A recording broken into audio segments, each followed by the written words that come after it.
আচ্ছা বসছেন তো অনেক দিন থেকে 20 দফা বাজেট হলো।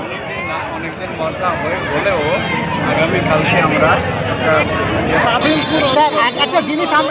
একটা জিনিস আমরা আপনাকে সব জায়গায় দেখেছি, জমিপুরের জন্য, ধুলিয়ানের জন্য, ফারাক্কার জন্য, রেল স্টেশনের ট্রেনের দাবি দেওয়ার জন্য বিভিন্ন জায়গায় গিয়েছেন। সাগরদিঘি একটি স্টেশন, সেই ট্রেনের দিনে মাত্র একটি সকালের ট্রেন যায় কলকাতা, অপর একটি বিকাল 3টায়। তার ফলে পরিযায়ী শ্রমিক যারা রয়েছেন তাদেরকে ট্রেন ধরতে যেতে হয় আজিমগঞ্জ। আজ অবধি 2011 সাল থেকে 2021 সাল 3বার শাসক দলের বিধায়ক থাকলো, স্থানীয় জনপ্রতিনিধি থাকলে এই স্টেশনে একাধিক ট্রেন আসুক, বা মণিগ্রাম স্টেশন রয়েছে ভারতের বৃহত্তম তাপবিদ্যুৎ কেন্দ্র, সেখানেও কোনো এক্সপ্রেস ট্রেন দাঁড়ায় না। এই বিষয়টা কিভাবে দেখছেন একজন সাংসদ হিসেবে? ইতিপূর্বে আমাকে মণিগ্রাম বা সাগরদিঘির কিছু লোক মণিগ্রাম স্টেশনের জন্য কিছু আমাকে ট্রেন স্টপে বিশেষ করে তিস্তা তোরসা এবং ইন্টারসিটি ট্রেনের স্টপের কথা আমাকে বলেছেন।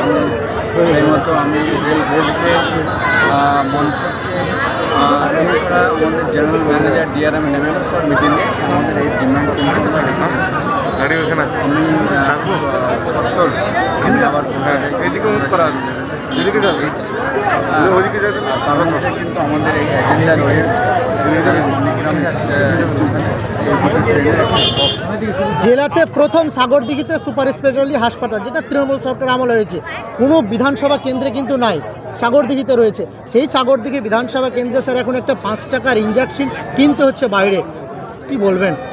সেটা আমি খোঁজ নিয়ে দেখি যেন কী আছে বিষয়টা, সেই সঙ্গে আমি স্বাস্থ্য আধিকারিকের সাথে কথা বলবো যেন কোনো ডেফিসিয়েন্সি থাকলে সেটা